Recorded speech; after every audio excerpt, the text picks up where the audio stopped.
Welcome to Yury Experience, and today I want to talk with you about masks.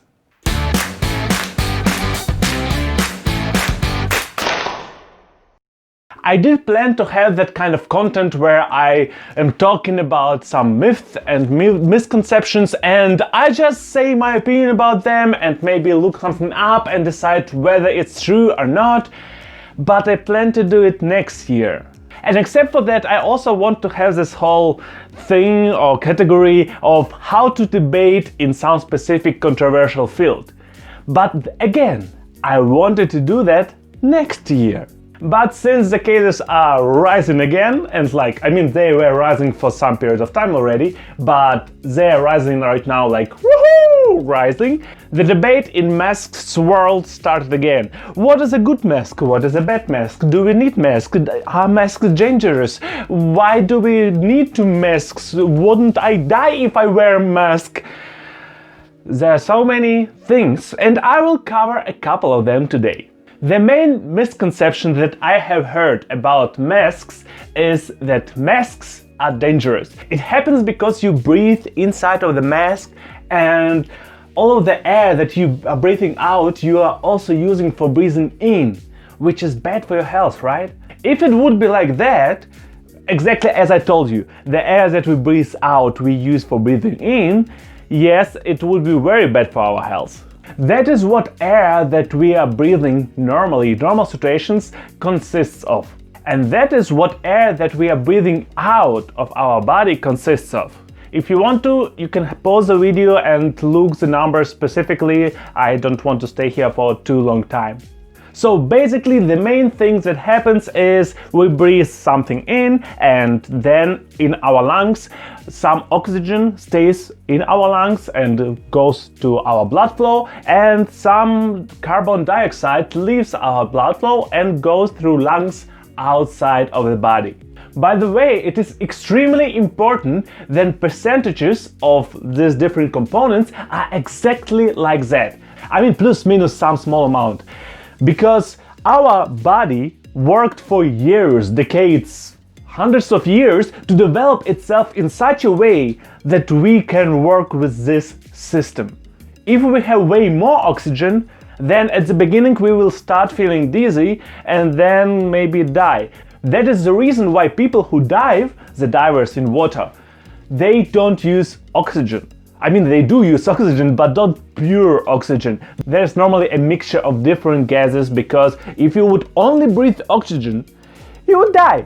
Same thing works in a different direction. If you have way too little oxygen around you, lower than 19% if I'm not mistaken, then you would also feel really bad and then soon probably die.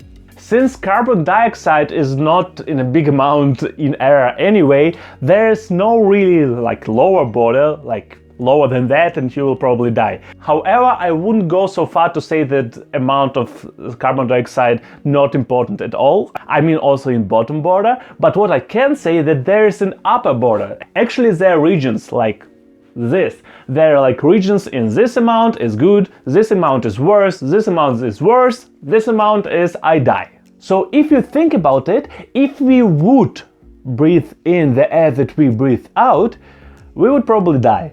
Because in the air that we are breathing out is 15% oxygen, which is lower than 90% by far, and there is 4% around that of carbon dioxide, which is starting from there is also a critical level for carbon dioxide. But we don't die. And that is logical. Why? Because this, and also with the mask, is not an isolated system. I assume you know what is isolated system. It is a system that doesn't have interaction with outside. If the air inside of the mask would stay inside of the mask and wouldn't leave it and new air wouldn't come in, then it would be an isolated system. But it is not. Except for the case where your mask really pushes here on your face, really strong. Except for that case, there's no real probability that this system around your mouth would become near isolated system, close to isolated system. And I don't even speak about the fact that mask itself, especially mask from not medical material, can let some air through. So it is not an isolated system. Which is why the whole idea of the fact that we are breathing in the air that we are breathing out is wrong. It is just basically wrong. First, what I need to say, there was no scientific proof whatsoever. There was no proof that that kind of system can be dangerous for you. That wearing a mask can be dangerous for you from that perspective at least. There are some group of people who shall not wear masks like these traditional masks that we are currently wearing, like infants or children under 2 years, or people who cannot wear a mask or take off mask because of different conditions. But most of the other people, even people with asthma, can wear masks. And another reason why you shouldn't even think that that could be dangerous is the fact that there are so many examples in our everyday freaking life where we have this kind of isolated system, which is not insulated at all. And people don't die, people survive. I mean, they sometimes die, but from different reasons. I mean, let's just go away from this typical example with doctors who can wear the mask for longer than 8 hours and they are okay. And I mean, consistently, like on everyday basis. No, let's just go to different people.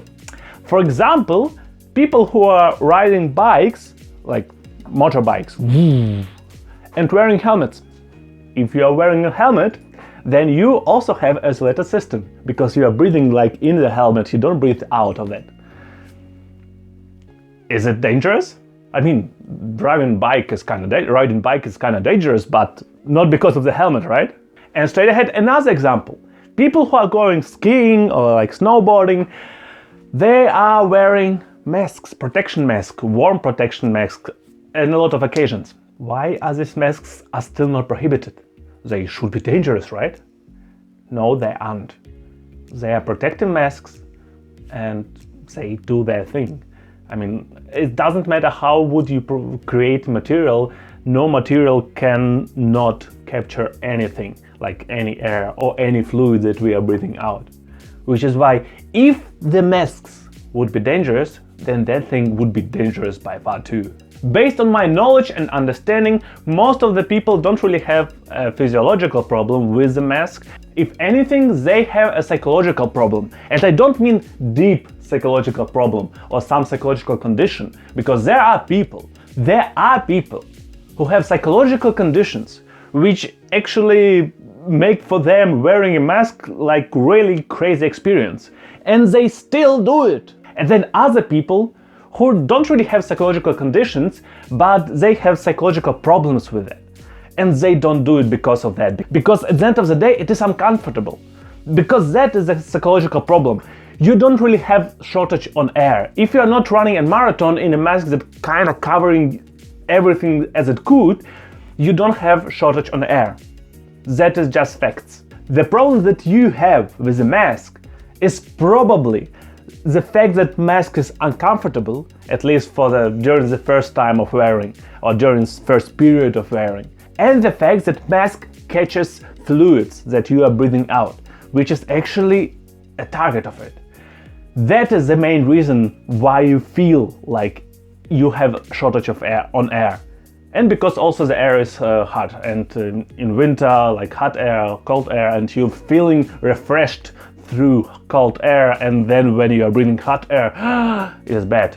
I'm sorry to disappoint you, but from physiological perspective, there is no reason to think that mask can be dangerous for general people, for most of the people. Let's cover another question too. If mask is not an isolated system, why would we wear it? It wouldn't protect us or other people from virus because there's airflow. It makes sense, it does make sense. And also virus or also bacteria are really small things and small beings, I don't know. And they could go through these big holes of material or big holes that are outside of the mask where you have like free space. There is space for them. So why would we wear masks at all? Because they do not provide air protection, right? Right. They don't provide air protection. So air goes out and in and whatnot. But fluids stay in there. The point is following. It doesn't matter how small or big you are, but if you are writing something big, then you are depending on the size of the thing. And viruses and bacteria which are shared through droplets, and for example, famous virus or flu virus, for example, are viruses that are riding droplets. If you are riding a droplet, you depend on the size of the droplet. And most of the droplets are not big enough to go through the material. Which is why most of the fluids, most of the droplets that you are breathing out are remaining on the mask. Which is why most of the virus and most of the bacteria that are coming out of your mouth are remaining on the mask. And that is the main reason. That is the reason why this system could work if everybody would do that. Because you do not protect yourself. You do not protect yourself by this mask. You basically protect other people.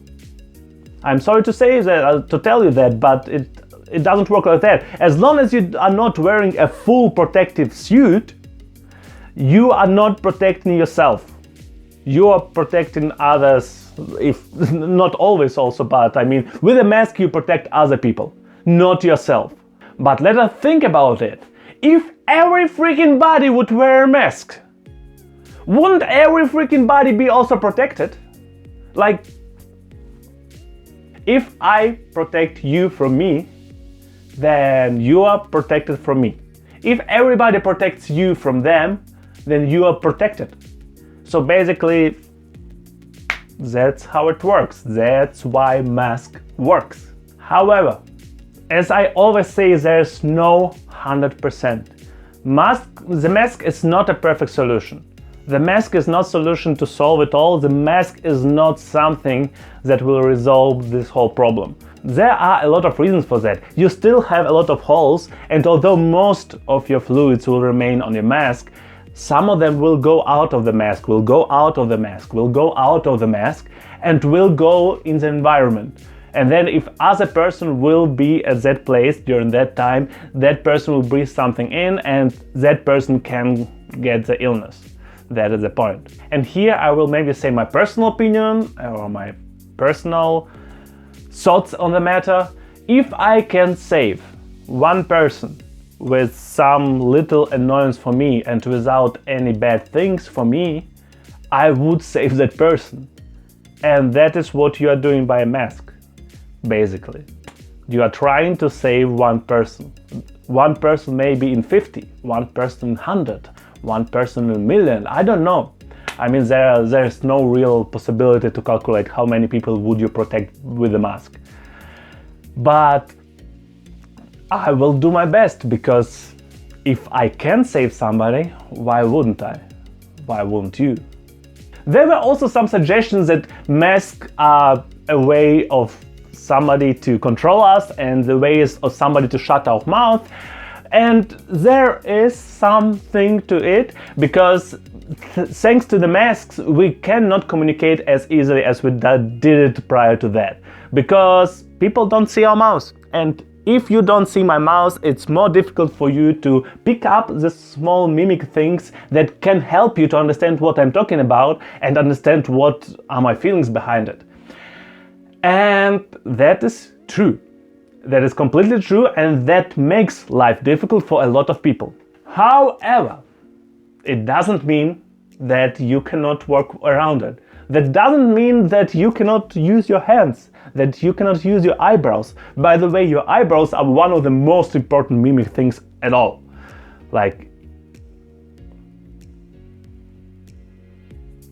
And there are people who have genuine problems with masks, like genuine psychological problems, and I'm sorry for you if you are like that. But if you are not like that and you just feel yourself uncomfortable, then aren't you not a little bit arrogant? Think about it. As I have told you already, mask is not a perfect solution. I mean, at the end of the day, if there's a big group of people in small room without air circulation, then even if you are wearing a mask, if each person is wearing a mask, over time there is still high probability that everybody will be contaminated. But did you hear how many words did I say? Big group, small room, no air circulation, and long period of time. And if you are not wearing a mask, then you can just take this all away. Because the size of the group doesn't matter, because air circulation doesn't matter, because time doesn't matter, everything doesn't matter. Because if you are not wearing a mask, you are pushing all of your microbes and viruses on other people. You did it prior to now too. It's not that you magically started to do that. You did it prior to now too. And that is the reason why sometimes some other people who are around you get sick. Like medicine. Ooh. So it doesn't matter to me what is your political state on this. What is your thoughts on COVID or on existence of it? There is literally not a single reason why you couldn't wear a mask. There is no bad thing that will happen to you except for minor inconvenience. And I think you will survive it, but I mean, that's your personal decision anyway. And by the way, the funniest thing is the fact that amount of cases of flu went down because people are wearing masks. Do we need any more proof that some disease that is spread by droplets will not be spread if you're wearing a mask, when we have a disease that we know more about and amount of cases went down? What proof you need anymore? I don't care what is your state on COVID-19, but what is your state on logic? What is your opinion on logic? Because mask is logical. Everything else maybe not, but mask is logical. You know where is the like button, you probably also know where is dislike button. I assume I will get a couple of them this time. And also, if you have any questions to this topic or any suggestions about the topics that I could cover too, please write them in the comments below. I will do my best. At the end of the day, kind of about this I studied at my university. Anyway, you also know where you can subscribe to the channel, and I see you on Thursday.